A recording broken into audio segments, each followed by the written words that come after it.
Iniciar grabación. Y aquí voy a poner mi pantalla. ¿La ves la pantalla? Ok, entonces eso ya, ahora comienzo mi clase. Gracias.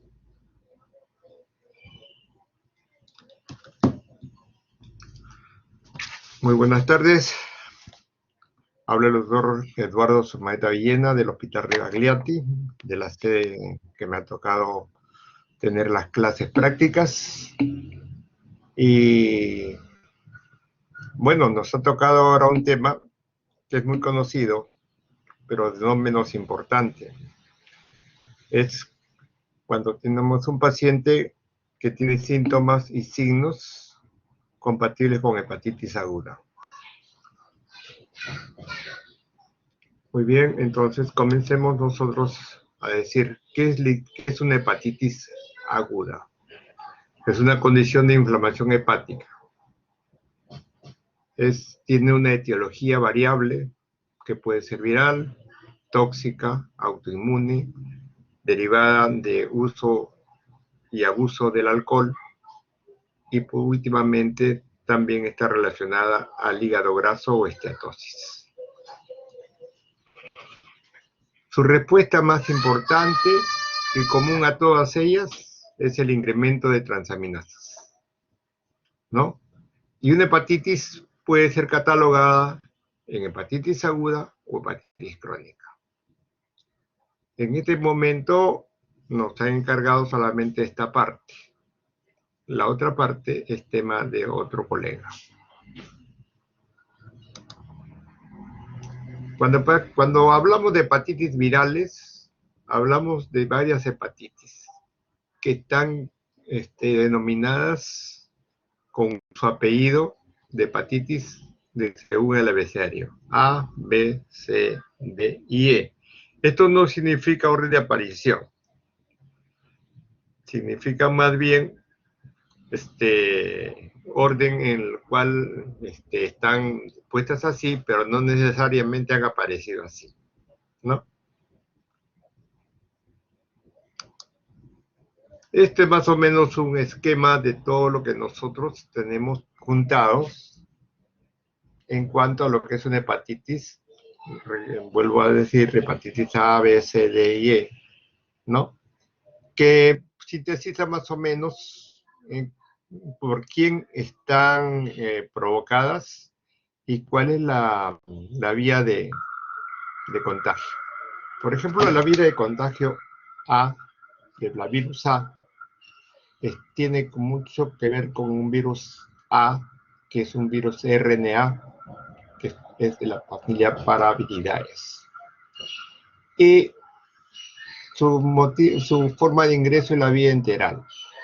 Fíjense que nosotros tenemos acá, en este color, son dos cosas que son muy semejantes en todo.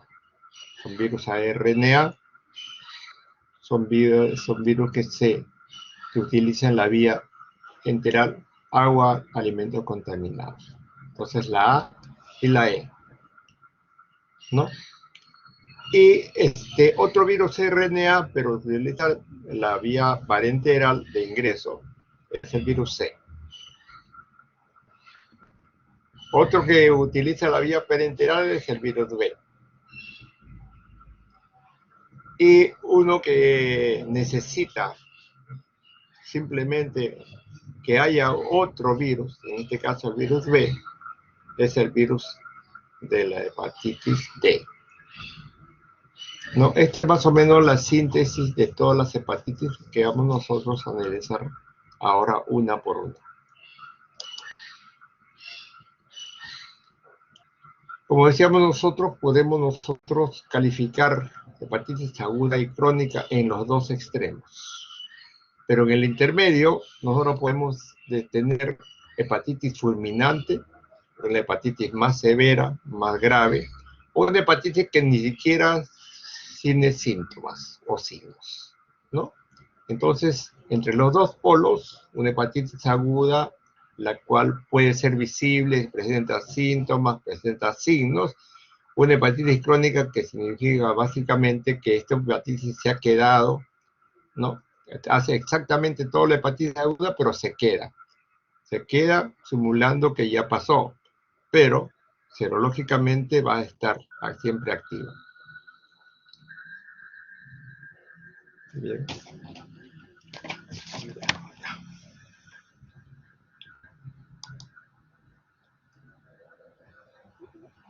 Su daño lo ocasiona por diferentes mecanismos patogénicos. Puede ser una respuesta inmune contra el antígeno viral, ¿no? Esta respuesta puede ser tanta que va a morir la célula, es una necrosis celular, ¿no? O puede producir una reacción inmune que va a contaminar las otras células. Y cuando todo este sistema se hace permanente, nos va a llevar a la cronicidad.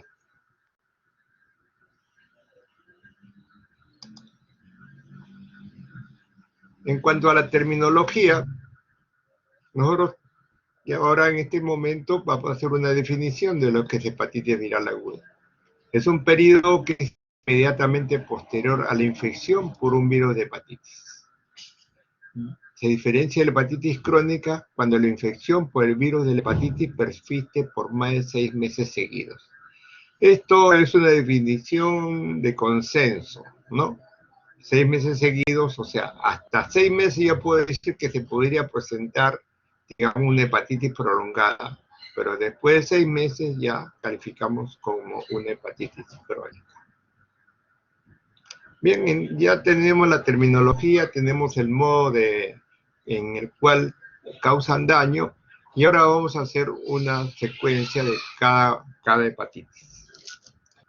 La hepatitis A es un virus que se dirige al hígado y tiene un tamaño muy pequeño. Es un virus RNA de un tamaño de 27 microunidades. Su transmisión es fecal-oral por alimentos contaminados, resiste el ácido gástrico y puede permanecer en el agua fresca o salada.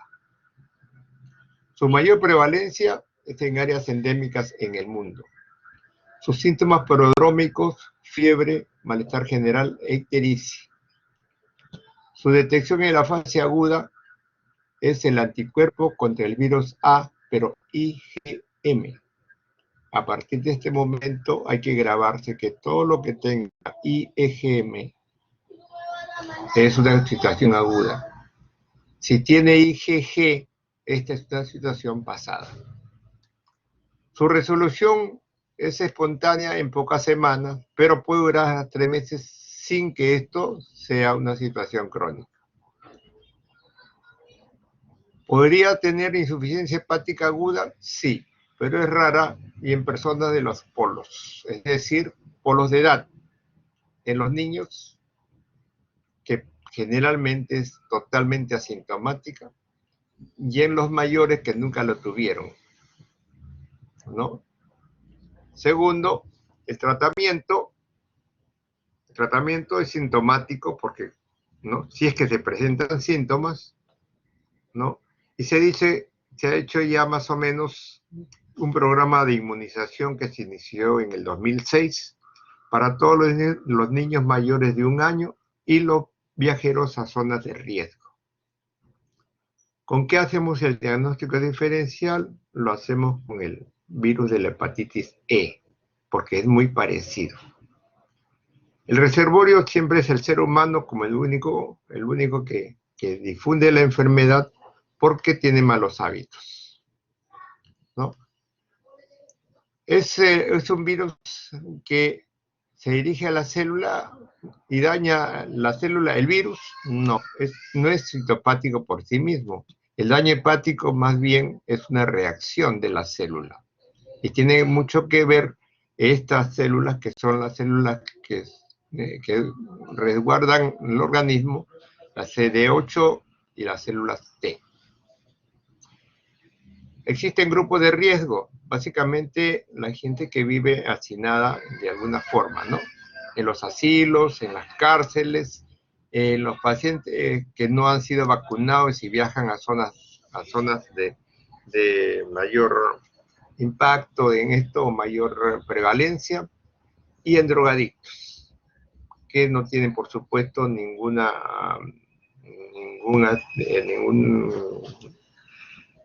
prevención con respecto a este tipo de problemas de medio ambiente. La clínica, los niños cursan generalmente asintomáticos, los síntomas se incrementan con la edad y con las coinfecciones. Su periodo de incubación está entre 2 a 6 semanas. El problema es que los niños son asintomáticos y el periodo de incubación ya están infectando. O sea que cuando un niño se presenta ya con ictericia o malestar general y todas esas situaciones, ya es prácticamente, está de más de hacer pues una separación de otros niños y otras cosas porque ya infectó. Bien.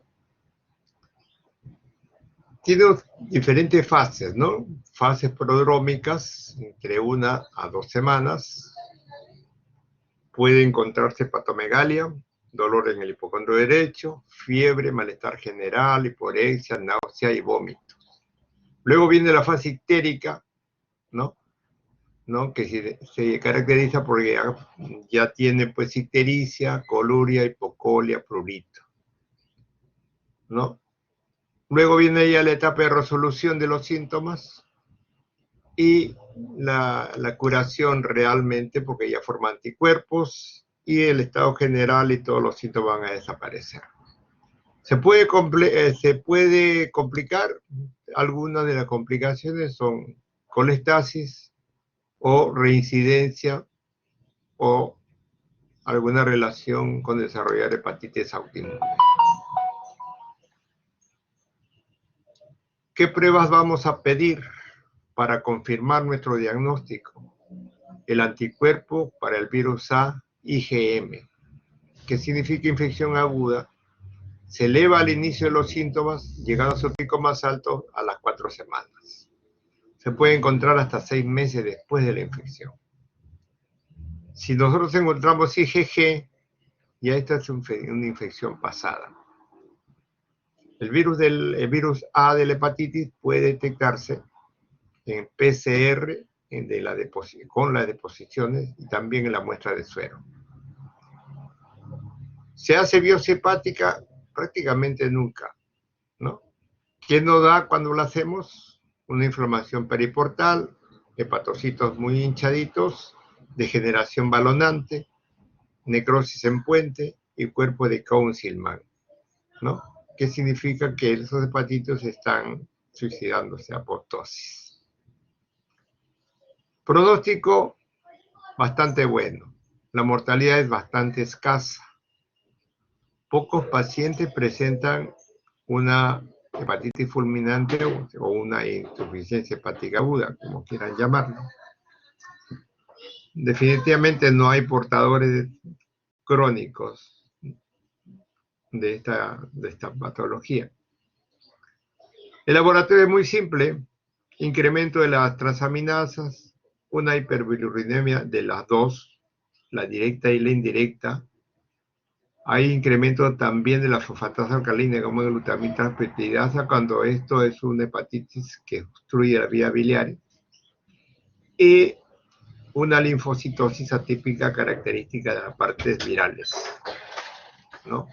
Y lógicamente, si tengo yo una hiperbilirubinemia, puedo tener también presencia de bilirrubinas en la orina, ¿no?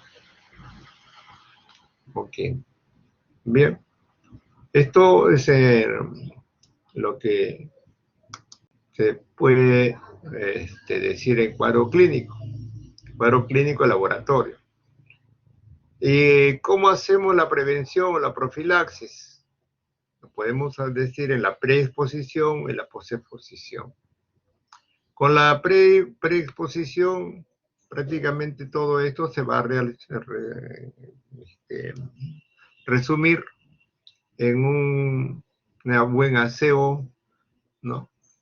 Y características ambientales que no son muy difíciles. Por ejemplo, el lavado de manos, una cuidadosa alimentación, agua segura, o sea, si no podemos nosotros, ¿cómo se llama? Tomar agua de río, pues, ¿no? Siempre tomemos un agua que tenga alguna seguridad. Inmunización activa, desde rutina ahora a todos los niños de más de 1 año, en la primera dosis, ¿no? Esta dosis es intramuscular de la vacuna contra la hepatitis A y tiene dosis de refuerzo después de 6 meses.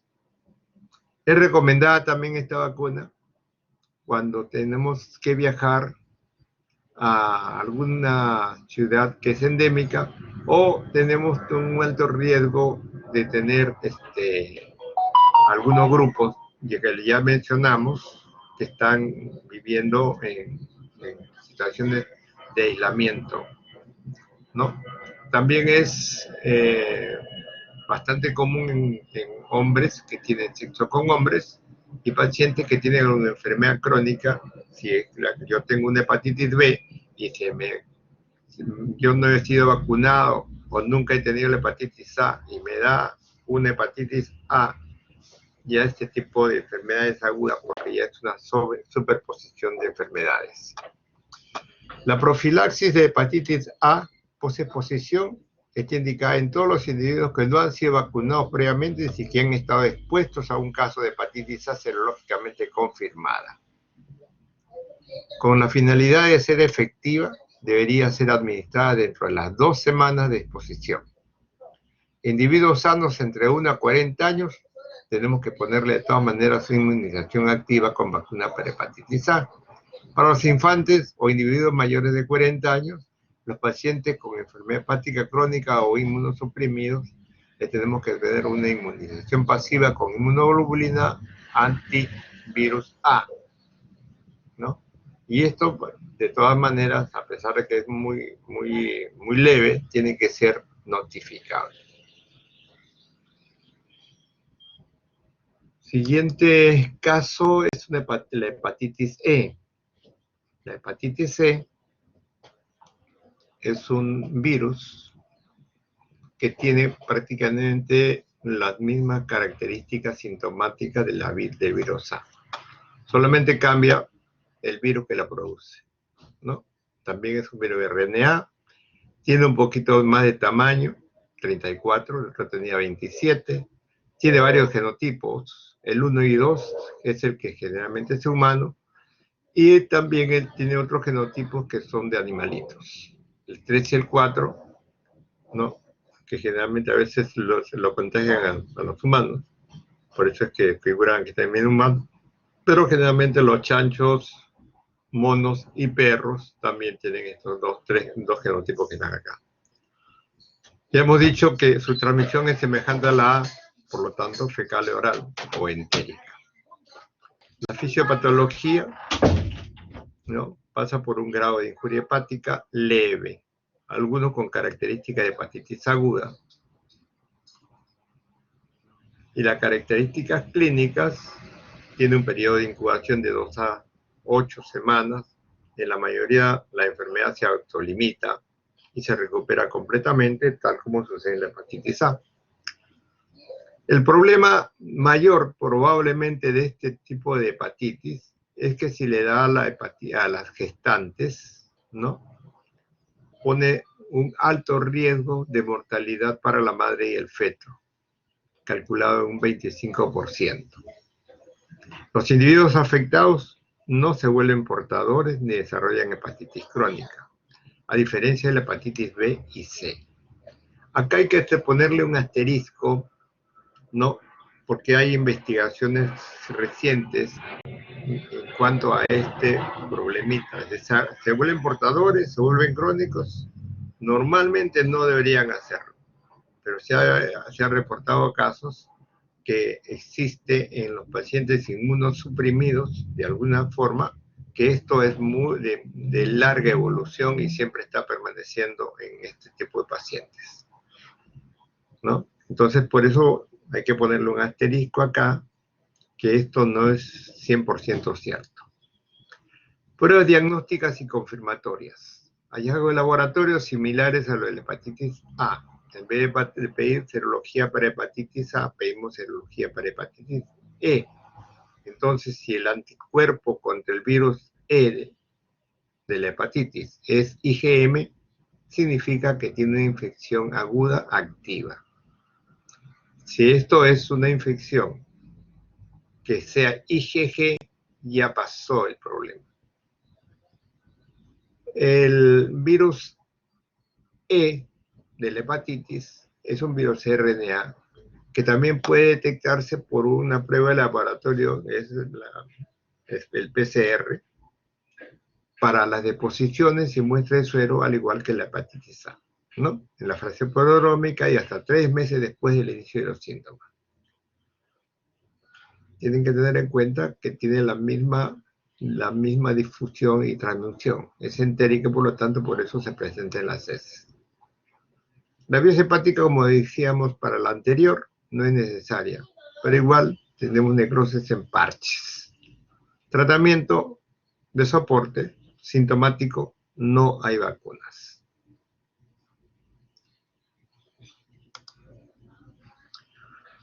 Y vamos a lo que es más difícil, no tanto para el diagnóstico, sino para el tratamiento y pronóstico, ¿no? Los que llegan a tener una hepatitis crónica B, digamos, van a tener que tomar mucho tiempo medicamentos, a diferencia de lo que vamos a ver después, que la hepatitis C, a pesar de tener simplemente la mayor tendencia a la cronicidad, ¿no? En estos momentos ya podemos hablar de una cura definitiva.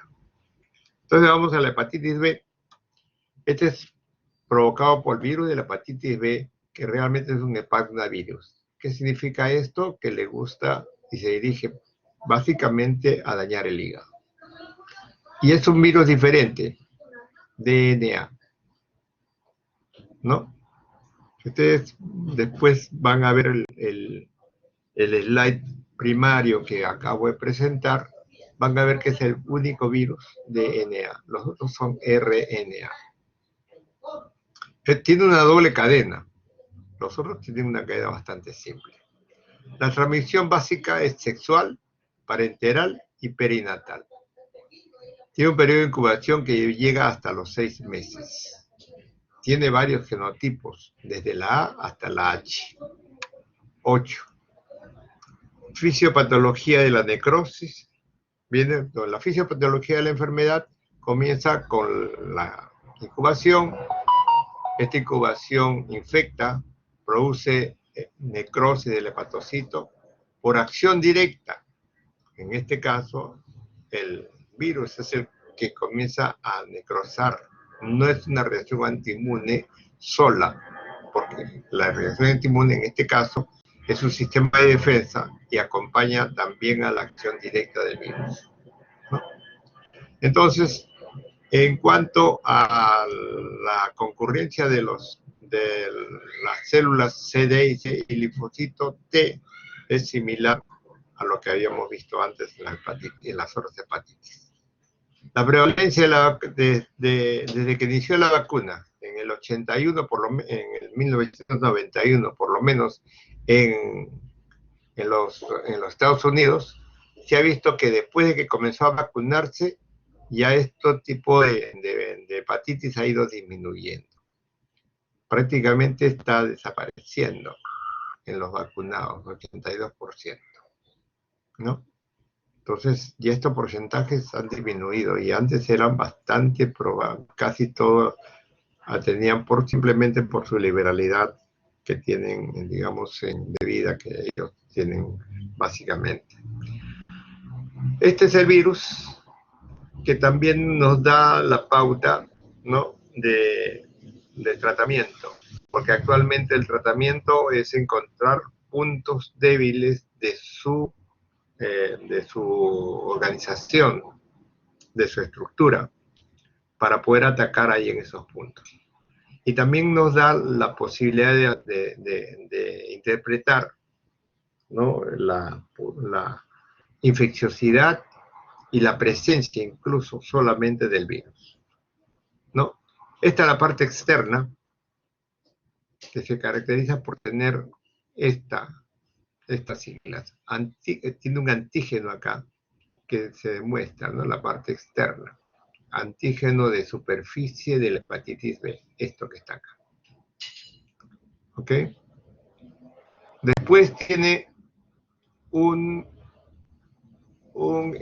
core, que está en esta parte de acá. Un antígeno core.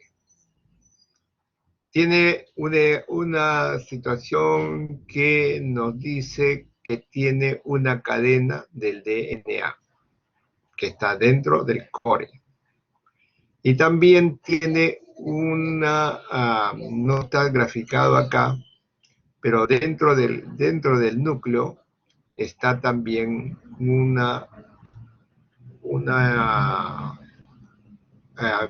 antígeno de la hepatitis E, ¿no? Si nosotros tenemos un antígeno de superficie positivo, un antígeno un antígeno core, y tenemos un antígeno E, esto es totalmente positivo para agudeza y infecciosidad. La mayoría de los pacientes que tienen la infección, hablamos de 85-90%, ¿no? Estos pacientes pueden cursar desde asintomáticos con resolución espontánea y no darse ni siquiera cuenta que la han tenido, porque lo pasan como un paciente, una infección viral X. Pero de todos ellos, el 5% de todos los adultos que han tenido esto van a pasar a la cronicidad. Y el 90% de los infantes recién nacidos de madres positivas para hepatitis B desarrollarán hepatitis crónica, ¿no? O sea, ellos no han tenido, pues, desgraciadamente, ninguna pelea contra el virus.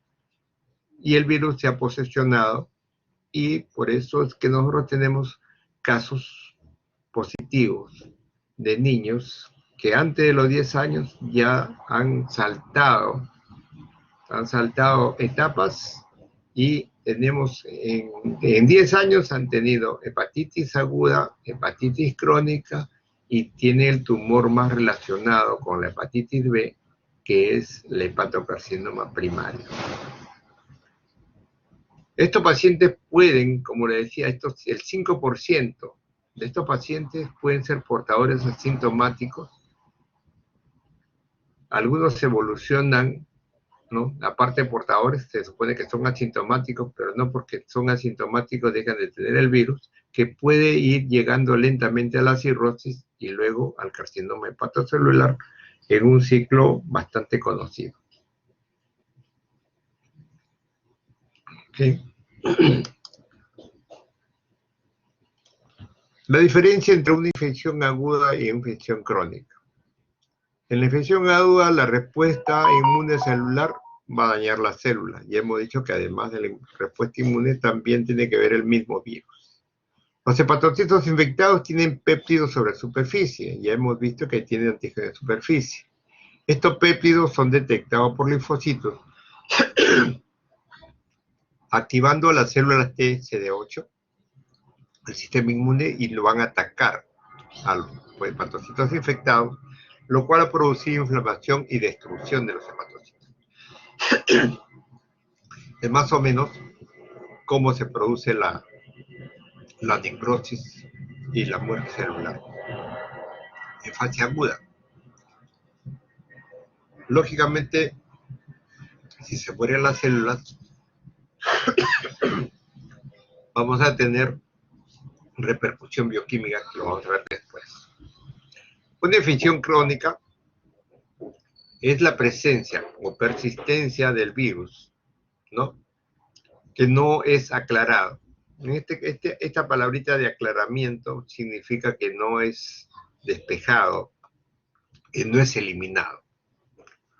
La inflamación persistente lleva a necrosis alteración celular, mitosis, y algunos comienzan a regenerarse, pero otros, esa parte, digamos, esos hepatocitos que ya se murieron, ¿no? Van a hacer fibrosis y por lo tanto van a tener ya todo el conjunto de ellos van a tener fibrosis. Hígado fibrótico es hígado cirrótico. Estas células que he dicho que pueden tener mitosis son para regenerarse, ¿no? Pero hay alumnos que ya tienen displasia y esta displasia puede llegar a un hepatocarcinoma. La infección crónica se debe también a la persistencia del genoma viral episomal. Esto, el DNA ingresa al núcleo de la célula. Y hay una partecita que es el DNA circular covalente cerrado, cuyas siglas es el ccDNA, que es realmente la causa de que estos pacientes no respondan, porque los medicamentos no ingresan al núcleo. Y hasta ahora no se puede, mientras subsista esto, dentro de la célula, el paciente siempre va a tener una hepatitis crónica. Lo que tenemos que hacer es encontrar el camino para eliminar esto. Porque esto es lo que lleva a la cronicidad y puede llevar al hepatocarcinoma. Muy bien. Entonces, a ver qué pasó acá. Ya. Es más o menos lo que yo le decía anteriormente. Acabo de presentar una evolución de la hepatitis crónica, ¿no?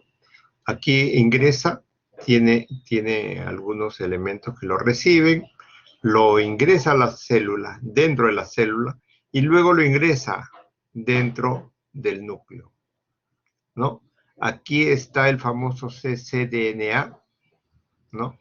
Y el otro son, digamos, la transcripción, ¿no? Del ARN en la célula, ¿no? Y luego se vuelve a unir cadenas simples, se vuelve a unir, vienen al retículo endoplasmático, se cubren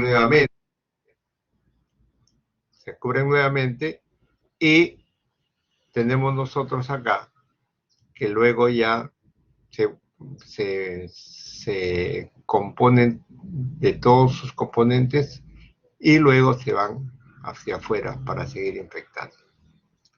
Más o menos el ciclo vital del virus B. Doctor, no podemos ver sus diapositivas. No podemos ver, no me ven la diapositiva. ¿Desde cuándo no me ven? Desde hace un minuto, doctor. Menos de un minuto. Ahorita no sé por qué se miden las diapositivas. Bueno, ¿cómo hago para poner las diapositivas ahorita? Ni podemos ver su pantalla. A ver, voy a sacarla de acá. ¿Por qué no podemos compartir esto? A ver, si regreso acá.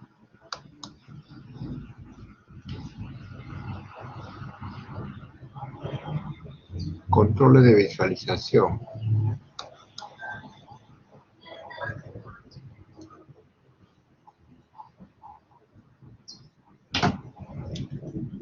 Claudia, vuelvo a decir compartir pantalla, compartir aplicación pantalla?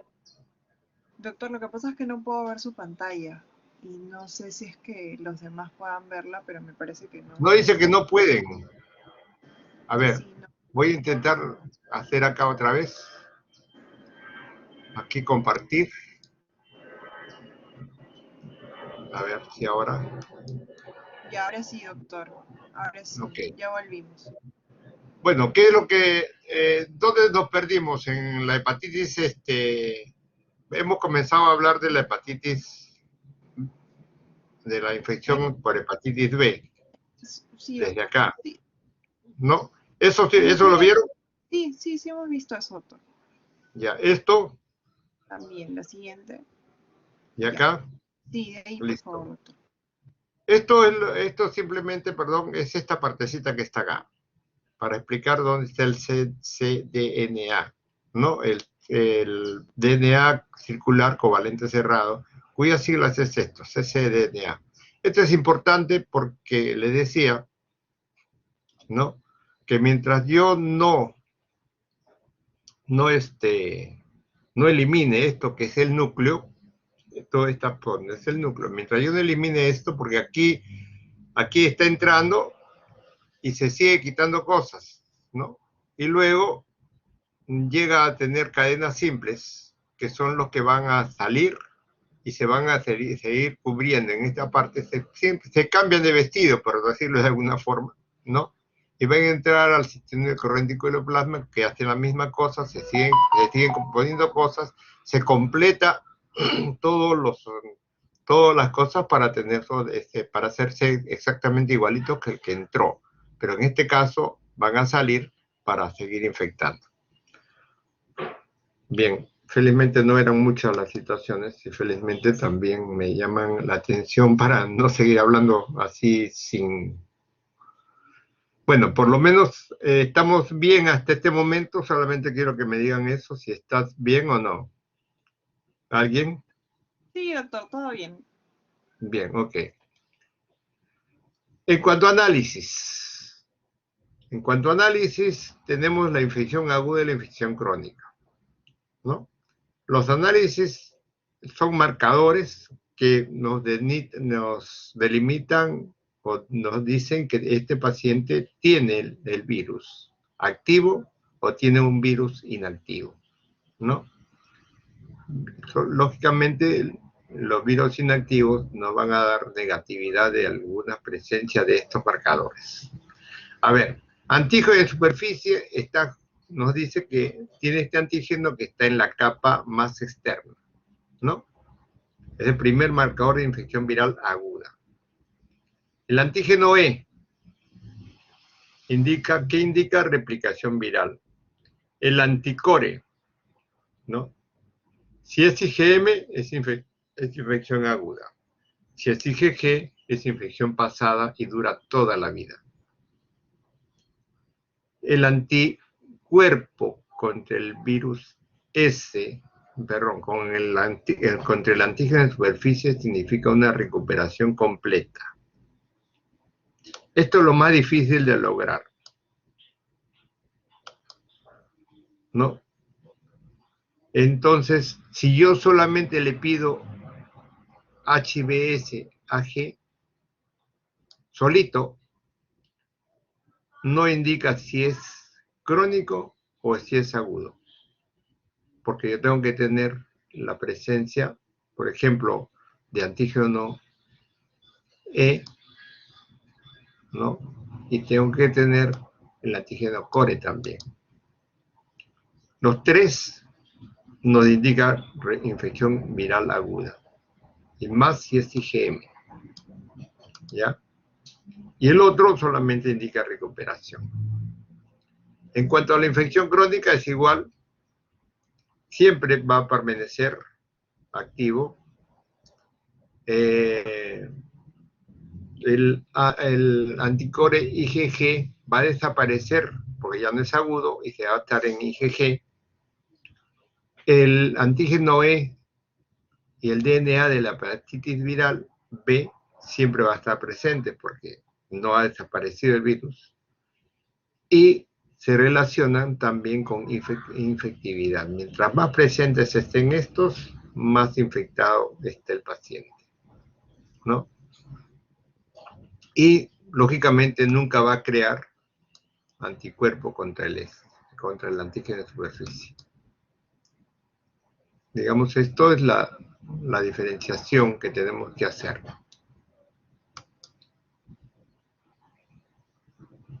Prevalencia de la hepatitis B.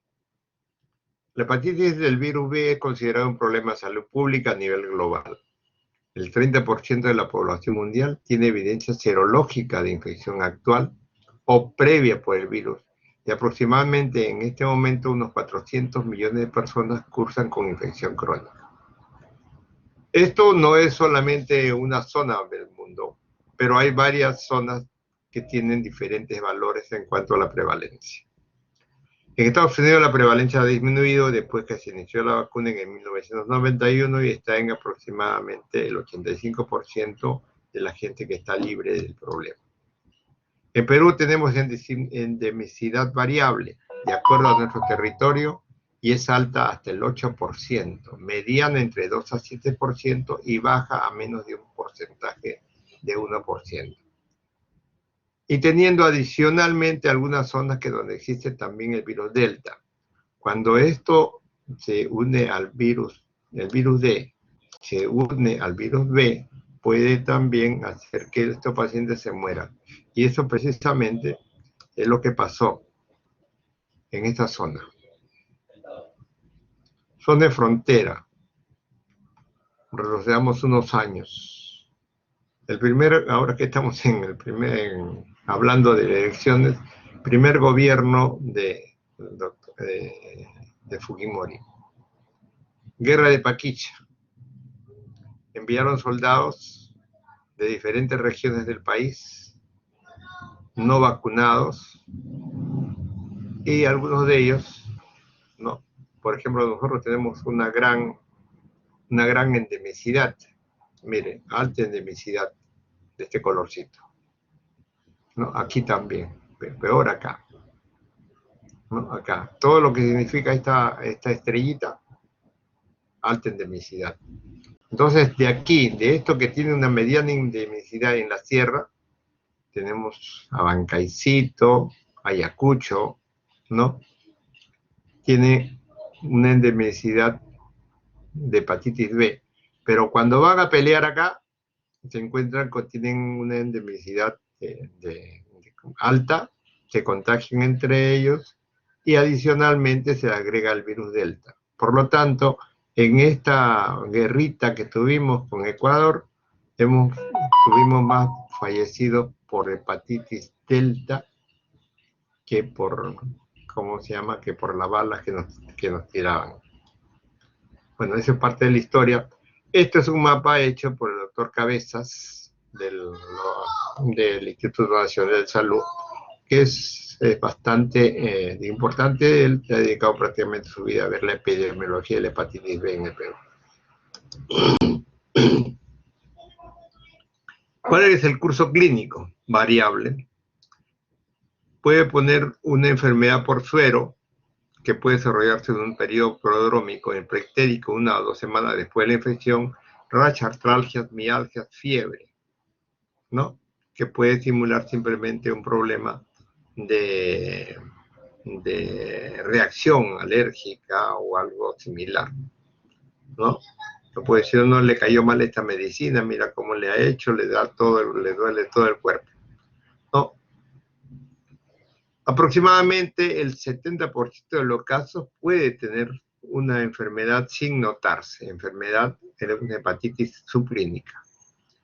La sintomática es en el resto de porcentaje, 30% de casos, que sí se tiene algún síntoma o algún signo, fiebre, rash de la piel, artralgias, mialgias, fatiga, náuseas, anorexia, ictericia, dolor en el cuadrante superior derecho, que es lo que nos lleva pues a hacer el diagnóstico y a pedir los análisis correspondientes.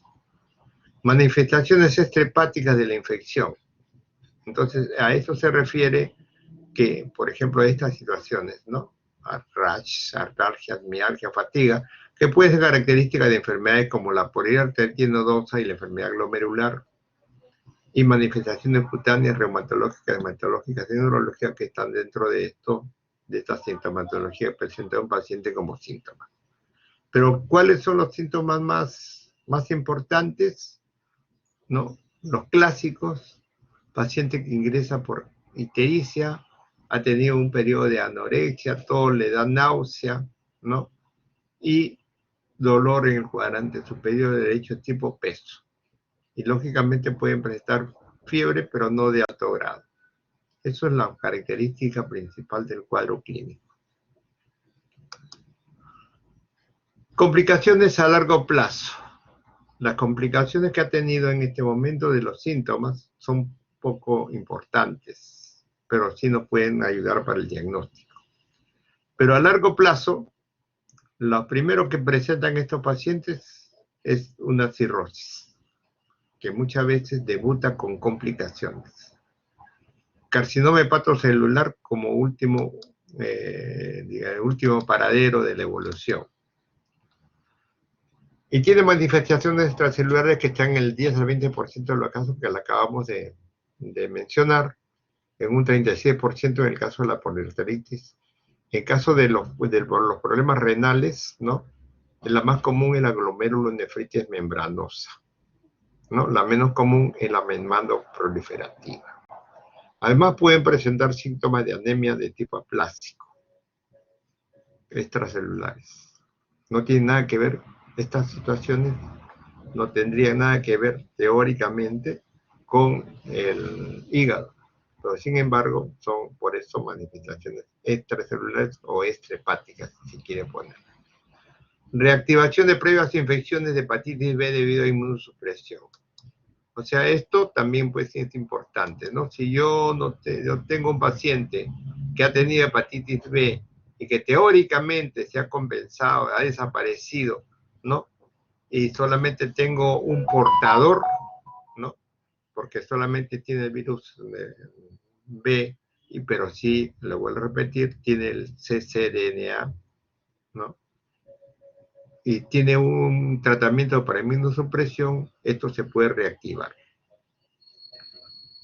Entonces el síndrome post-hepatitis todavía puede existir.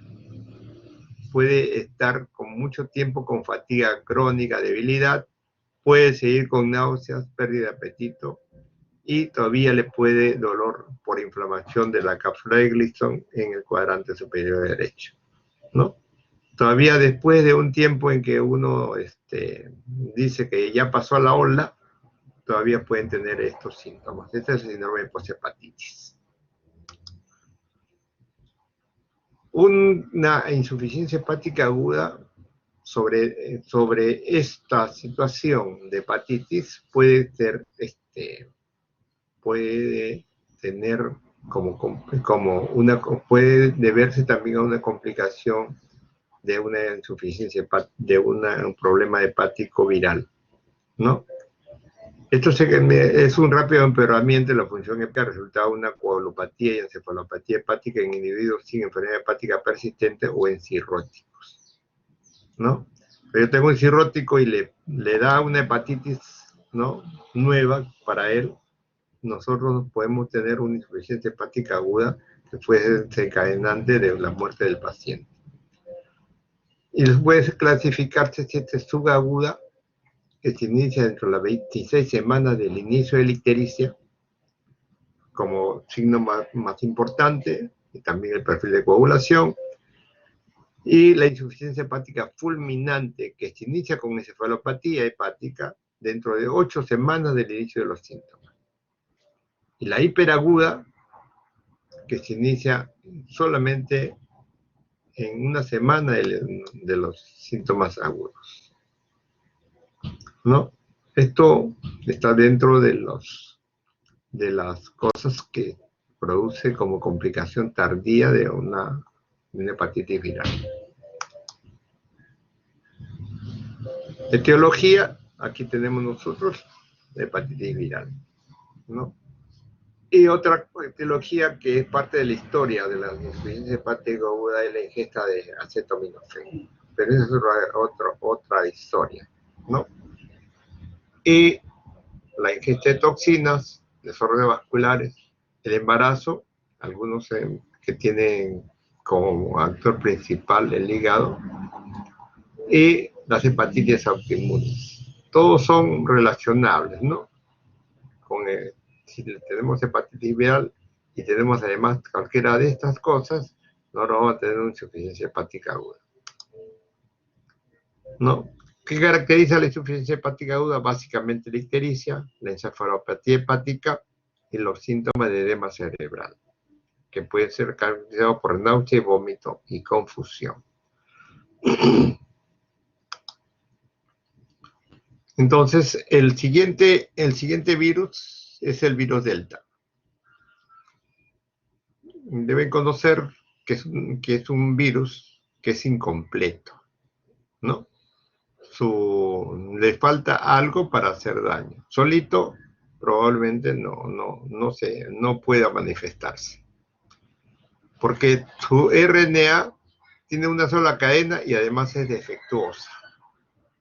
Siempre va a requerir el antígeno de superficie para ingresar a la célula del huésped. Su transmisión tiene mucho que ver también con el antígeno, con la hepatitis B, ¿no? Su clínica es exactamente igual a la de la hepatitis B, por lo tanto, y la coinfección va a llevar a una hepatitis aguda más severa, ¿no? Las dos juntas llevan que una hepatitis que pudiera ser asintomática la podemos hacer mucho más severa. La superinfección con el hepatitis viral B incrementa el riesgo de cirrosis y acelera también la progresión. O sea, en teoría, si superan este problema de una insuficiencia aguda, entonces todavía tenemos el riesgo de que llegue a cirrosis y la velocidad en la cual se va a desarrollar la fibrosis hepática va a ser mucho más corta.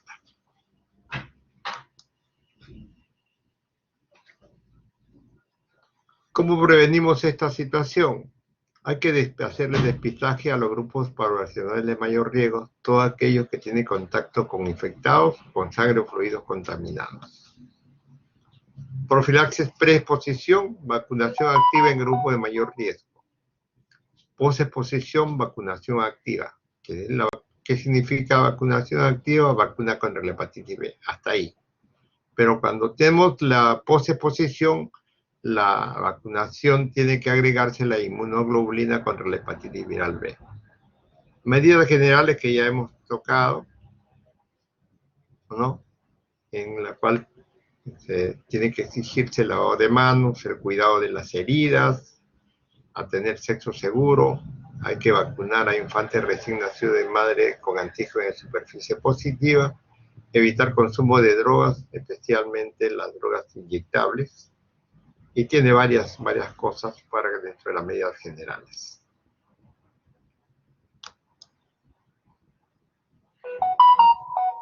Su tratamiento de la hepatitis B ha ido en el tiempo. Comenzó con interferón en el 92, después llegó con la mibudina, con adefovir, la mezcla de interferón pegilado con entecavir y interferón. Después viene con telbibudina y luego con tenofovir, ¿no?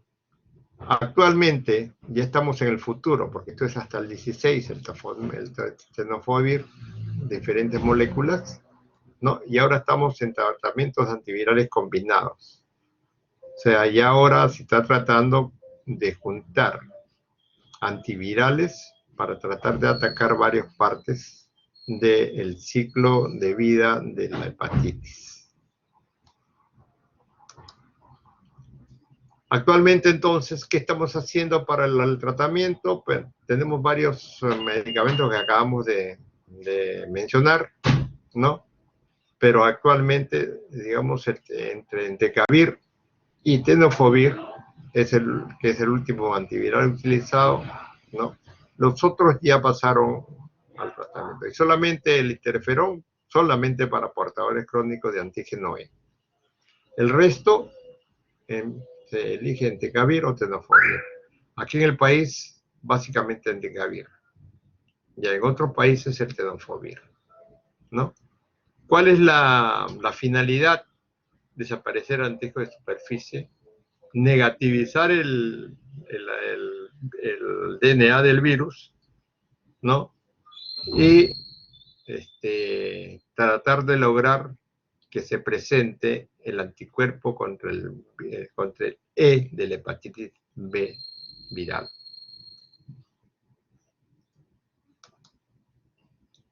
Pasamos al último. Esto es la hepatitis C.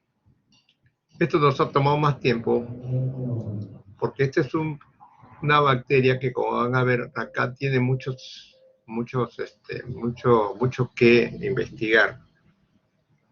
Una infección causada por el virus de la hepatitis C. Es una familia de Flaviviridae, es un virus RNA. Su incubación puede durar hasta 6 meses, puede durar desde 2 semanas hasta 6 meses. Se dice que tiene una infección aguda justo hasta 6 meses después de la exposición, y cuando ya pasan los 6 meses, ya lo vamos a calificar como hepatitis crónica. Nosotros no tratamos la hepatitis C aguda generalmente. Generalmente actualmente estamos dedicados más a la hepatitis crónica. ¿Por qué? Porque la hepatitis aguda es bien difícil de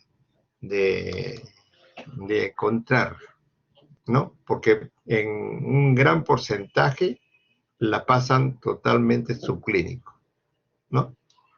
Aún así, los porcentajes de la población mundial dice que tenemos el 3% de la población infectada por este virus y que existen 170 millones de portadores crónicos. A todos ellos hay que hacer el tratamiento.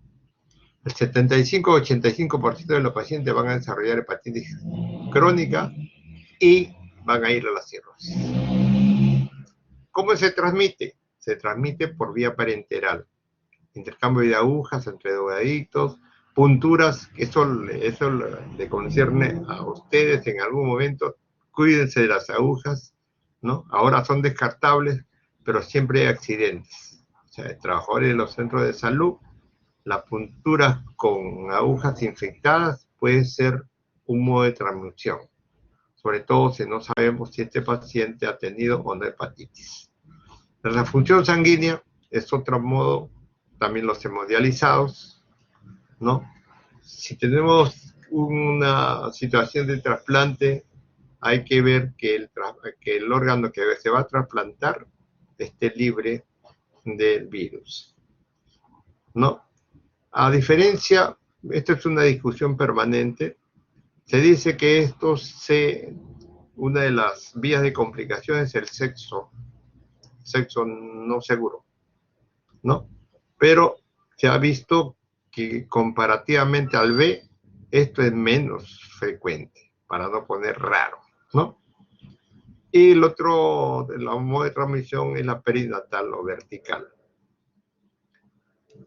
Existen entonces grupos de alto riesgo, que son básicamente los que utilizan drogas intravenosas, los individuos que son hepatitis B y HIV positivos, los prisioneros en las cárceles, los individuos que han nacido entre 1945 y 1965, que le dicen baby bomb, o sea, después de la bomba atómica. Receptores de transfusiones de sangre y de trasplante de órganos antes de 1992, ¿no? Si te hicieron por casualidad un trasplante de cualquier órgano, porque hasta este año no se sabía todavía qué tipo de hepatitis era la non-A no B, ¿no? Después ya sabíamos que básicamente el non-A no B se convirtió en C.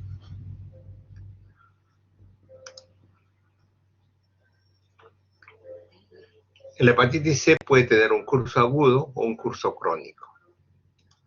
El curso agudo es básicamente asintomática en el 80% de pacientes. Sintomáticos pueden presentar un cuadro de hepatitis viral aguda como cualquier otra hepatitis, ¿no? Presenta malestar general, fiebre, mialgia, artralgia, dolor en cuadrante superior derecho, náusea, vómito, diarrea, ictericia con prurito probable. Pero es exactamente igual que todas las otras hepatitis que hemos hablado, ¿no? Pero mayormente lo que llama la atención es esto, ¿no? 80% la pasan sin saber que tienen la hepatitis. Curso crónico, visto especialmente en individuos asintomáticos, cerca del 85%, donde la enfermedad no puede diagnosticar y el tratamiento puede ser retardado o nunca iniciado, y entonces están en estado de portador. Hay algo siempre leves e inespecíficos. Por ejemplo, la fatiga es una cosa que dice, estoy muy cansado, tengo mucho trabajo, pero podría ser una situación de manifestación de la hepatitis C. Los pacientes cirróticos, más o menos el 25% de los casos, se van a hacer de los 25 años posterior a la infección. Ese es el curso clínico que lleva a este paciente que tiene una hepatitis crónica, va a ser dentro de su ciclo vital, al final, una cirrosis hepática.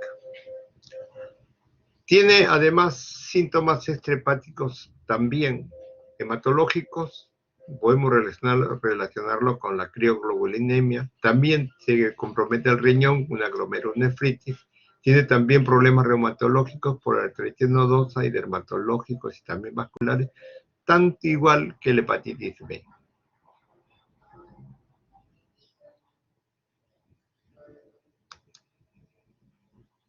Y el tratamiento tiene como finalidad la cura, erradicar el RNA de la hepatitis C en el suero. Y cuando lo logramos, podemos hablar de respuesta viral sostenida. Esto está en inglés y esto está en castellano. Respuesta viral o virológica sostenida significa erradicación. Y eso, la erradicación del RNA significa que hemos vencido al virus. El régimen de tratamiento está basado en el genotipo viral, que es un factor predictivo muy importante, y eso significa que hemos también hecho una anatomía y una autopsia, por ejemplo, de un virus, y le hemos sacado las partes más importantes e identificando los puntos débiles, ¿no? La carga viral, o sea, cuántos virus están circulando, si ha tenido un tratamiento antiviral que ha fallado, y cuando tenemos un paciente que tiene tanto tiempo el virus que tiene una fibrosis ya hepática. La fibrosis puede ser suspendida en el momento en que acabamos con el virus y quedarse con un funcionamiento adecuado. Pero estas cositas de la fibrosis es bien difícil. Solamente si lo tomamos en la fase aguda podríamos nosotros revertir la fibrosis que recientemente se ha iniciado, ¿no? Actualmente ya no se utiliza solamente una droga.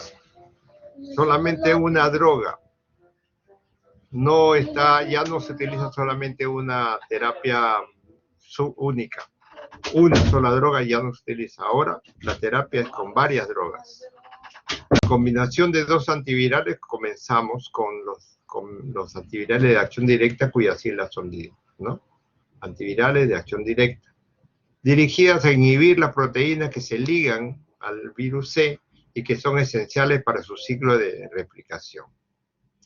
Como ejemplos, hay muchas combinaciones realmente. La más usada es la Edipasvir, Sofosbuvir, que se da por 8 a 12 semanas. Antes el tratamiento duraba hasta 6 meses, ¿no? Y algunos con hasta 52 semanas. Ahora solamente bastan 12 semanas. Anteriormente se tenía que ser inyectable, prácticamente inyectable, y actualmente todo es vía oral. El otro ejemplo es Sofosbuvir más Belpapasvir por 12 semanas. Los 13 meses de tratamiento para todos los genotipos.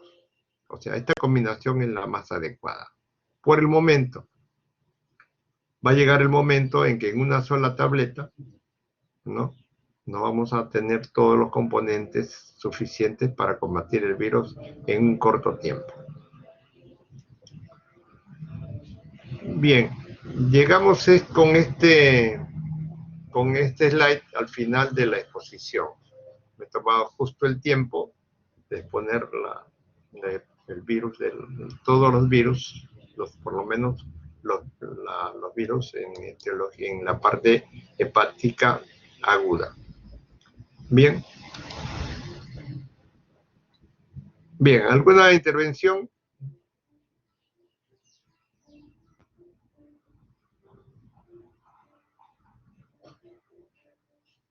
¿Nada? Ok, voy a cerrar esto.